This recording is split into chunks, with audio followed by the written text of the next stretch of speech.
Imagine having no control over your life. You wake up defenseless and scared, not sure what to expect for the day. Maybe it will consist of pain, your shoes are too tight, or your dirty surroundings are prone to relentless biting insects and fleas. Or maybe it will consist of fear. Your room has an extreme absence of light, causing paranoia, and you have not one person or object which you trust. So, when you see a shadow approaching you from the distance, you begin to tremble with fear. This is not a false or exaggerated situation for some animals. According to Letters to the Next President, around 10 million animals die every year from animal abuse. Animal abuse contains many different methods, some specific to certain kinds of animals, while other types are used frequently no matter the species. I have owned cats, dogs, horses, and even cattle at some point throughout my life. A few years ago, a stray dog wandered to my house, malnourished and scared. We nurtured him, and now he is fat and happy, sleeping in the sun and playing with our other dog. I have seen firsthand the effects an unstable environment can have on an animal and would never wish that upon another.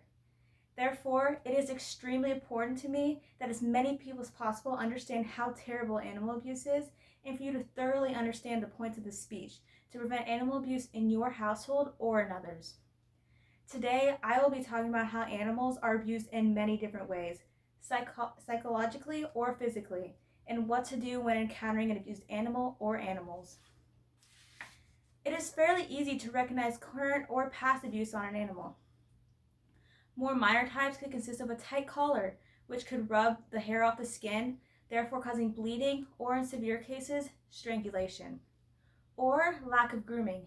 Mange of hair can lead to sores, fleas, or relentless scratching, leading to bleeding and scars.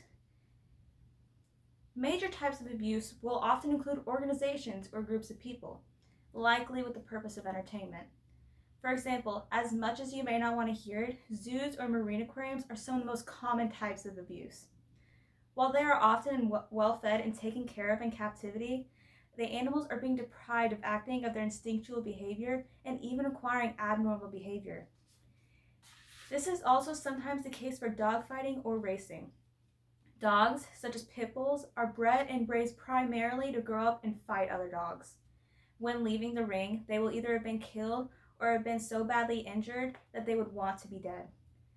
Because pit bulls are the most popular breed of dog for fighting, if given the opportunity to adopt, most people will never take in a pit bull due to their stereotypic violent nature. This is often the case with ex-racing greyhounds.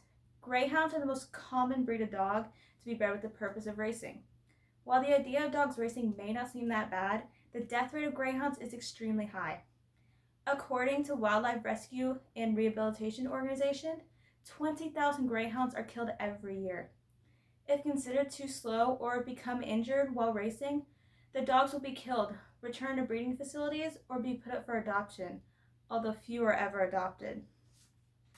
Another large animal abuse operation, and specifically for profit, is puppy mills. Puppy mills is typically mass breeding, all under extremely unsanitary conditions, including lack of nutritious food, clean water, and veterinary care. According to Sentient Media, an estimated 10,000 puppy mills located in the United States produce more than 2 million puppies every year, most of which die from diseases or long stages of traveling before ever reaching a happy home. Now that you have developed a greater understanding of the wide methods of abuse on animals, it is now time to learn what to do when encountering abused animals.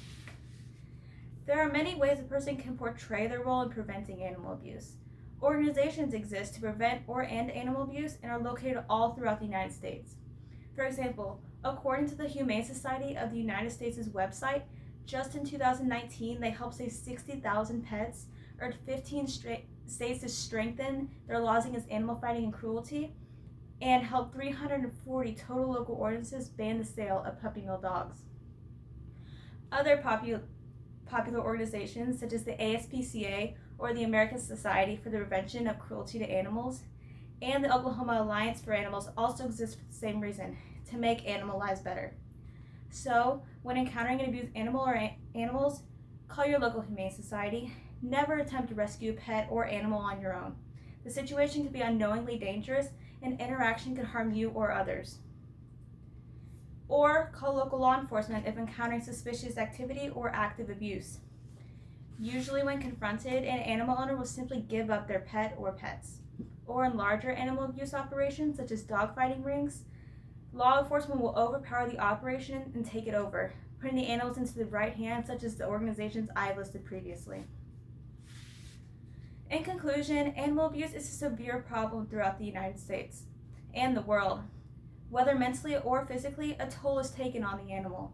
Understanding the types of abuse and how animals are often victims of circumstance can be a conclusive way in limiting or preventing animal abuse. Fill your role at the prevention of animal abuse by going to the right authorities, such as law enforcement or humane organizations. Your newfound knowledge after this speech should guide you to produce change in our often abusive environment.